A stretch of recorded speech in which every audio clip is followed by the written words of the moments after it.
This is Ray Holman, UAW Local 6000 Legislative Liaison. Today we have Senator Curtis Hertel with us, and he represents the 23rd District here in Michigan. Senator Hertel, welcome to the UAW Local 6000. First of all, we're just kind of wondering, what's your background and how did you become a state senator? Thank you, Ray. Well, first of all, I became a state senator with a lot of help from the people of the UAW, so I really appreciate all the strong support that they've given me over the years.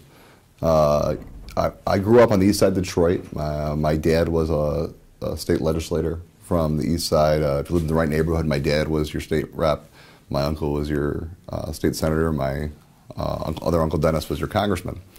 I came up to Michigan State to go to school and decided that this is where I wanted to make my home. So I ran for county commission when I was 22. I beat a Republican incumbent and served 8 years in the county commission. At the same time, I worked for the Department of Community Health, so I was a state worker. I was legislative liaison for Governor Granholm for community health. I then went on to be Register of Deeds. There we focused a lot on protecting people's homes. I sued every major bank in the country, trying to end some of the evils in the foreclosure process and large corporations trying to avoid paying taxes, and decided that during the right to work, when we were all locked out of the Capitol, I was out there protesting with people. And when I saw our own state government actually keeping the people outside of the decision-making process, I decided that it was time for me to move on and to run for that office and try to change the state Senate and change the way we do things in the state of Michigan.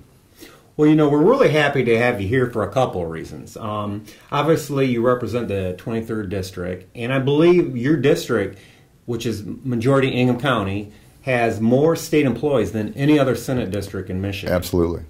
And the other thing, too, is one of the things that we've been dealing with, the UAW Local 6000 this year in particular, is the merger of the Department of Community Health and the Department of Human Services. And we represent people, in both those departments. Now, of course, it's the Department of Health and Human Services. But we felt it was important to have you here because we know that you sit on those committees, and we're wondering how you think it's going right now. Here it is, July 21st. The merger's been going on here for a while. What's the status of that? Yeah, the governor introduced the merger at a state of the state. And I have high hopes in the sense that I think the idea behind the merger is a good one, and the idea behind trying to get down to people and actually treating people like people. And too often caseworkers have so much bureaucracy to deal with, and they're trying to help somebody. So that's good, and I like that. The problem, I think, is, and real quick, I've worked with Nick Lyon before, who's a new director. And I think he's a good man, and I think he has the right priorities. The problem is the legislature gets involved, and I'm learning pretty quickly in my first 6 months in office that the legislature screws a lot of things up. And what I've seen from the majority party is a belief that this merger is supposed to somehow save money. That was never the idea. The idea was trying to serve people better. But they've made it so much about saving money. And I think that unfortunately in this budget process, former DHHS employees were really the ones hit hard. So I think it's hard when you're trying to merge two cultures, you're trying to put two different groups together, you're trying to actually help the people of Michigan, and then you make large cuts. You close 10 branch offices around the state, you end some very important programs, you close down what I think was a very successful program in Maxey, training center for boys. I think when you look at all of that, and I think there's a lot of hurt feelings, and I think it's going to make the merger much harder. So I support the overall goal of the merger, but I think the legislature so far has screwed up the process. Yeah, that's something that our members have talked about. We definitely want to provide excellent service to citizens moving forward, like we always have. And when you talk about the goals, wrapping the services around families or children, we definitely support that. One of the concerns, though, is when you're talking about people's priorities and saving money, something that our members are really keyed into is this whole business of outsourcing. We saw Maxi Training School close. And we're concerned, quite frankly, that this trend could continue. You were talking about foster care. What are your feelings about outsourcing important jobs like foster care, productive services, etc.? Yeah, I think that the jobs that we're doing are too important to outsource. The free market does a lot of things well, but what it usually doesn't do well is they actually serve people. It does well making money, it does well creating a profit, and there's plenty of room for that in this economy. But when you're talking about someone's life, you don't want anyone making money off of somebody's life, off of somebody else's tragedy. And I think that's what, unfortunately, a lot of the outsourcing in Michigan has become. You look at what happened with the Aramark contract in prison food and some of the awful violations that happened there. Do we really want to take that same model and move it to caseworkers and foster kids? And I think the answer is no. But we saw in Maxi, they're trying to save money, they're saying. Well, what we really know in that situation is that the toughest cases were being sent to Maxi. So I think that you're going to see the private foster agencies, the private juvenile justice agencies, actually now start increasing their fees and asking the state for more money because they're going to have tougher cases. And so we're not going to end up saving any money. What we're going to end up doing is spending, I would guess, 3 or 4 years out, the exact same amount of money, and somebody will take a cut of that, and less will actually go to the places where it's needed. And I think that's, unfortunately, the process that we've seen so far. Yeah, definitely.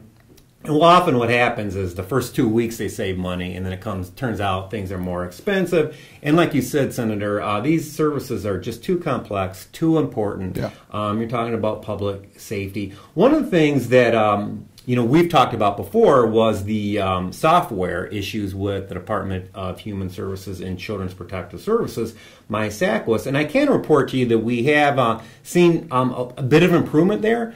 You had mentioned Director Nick Lyon. We were able to do some joint trainings. We've had 3 joint trainings with the UAW members and management and technical people working together. And we wanted to thank you for encouraging the department and the director to work with us. It's still a challenge, the software is, Sure. but it's getting a little bit better. And so, my next question for you is, why do you think it's so important as a state senator to highlight state employees? Why is that such? I know that's a priority for you. Why is it? Well, having been a state employee, and my wife's a state employee, I think that state employees oftentimes feel like they're under attack.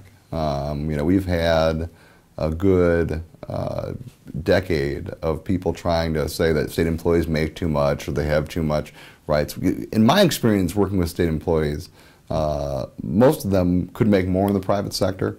They're highly qualified, highly skilled. They spend in tons of hours, more than they do in any official capacity, being available at all times of night to try to answer questions. And the idea that they're not doing enough or that they're making too much, I just think it's wrong. And I guess for most people in the state, they don't get to see as many state employees as I do. Or haven't done it before. So the assumption is, oh, they're just all bureaucrats. But I don't think that's right. I think that if you really looked at what state employees do, the sacrifices they make for the state, they should be honored, and we should be treating them with respect. And I think too often the legislature and this governor has failed to treat them with respect. Well, we represent here at the UAW Local 6000 17,200 different state employees in our bargaining unit. And you're absolutely right. We have medical professionals, doctors, we have nurses, we have social workers, we have probation and parole agents. We just have the complete spectrum of different professionals. And I would have to agree with you. They put the citizens first.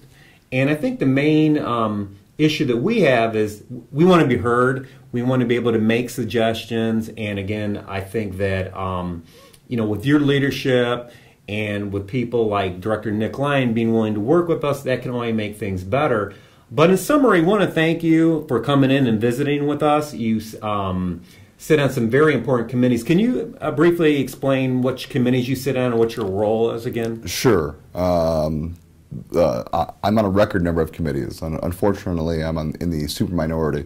Democrats don't have a whole lot of members in the Senate, and we need to change that, by the way. But in terms of the committees I sit on, I am on the Appropriations Committee. I'm on the subcommittee for the Department of Health and Human Services. I'm on the vice chair of the subcommittee for higher ed appropriations. I am on the joint committee on rules. I am on banking, health policy. It becomes a long list after a while. Commerce and regulation and reform. Well, Senator Curtis Hertel, again, it was our pleasure to have you in today. We look forward to working with you in the future. Again, this is Ray Holman, UAW Local 6000 Legislative Liaison. Remember to continue to follow us on Facebook and this YouTube channel.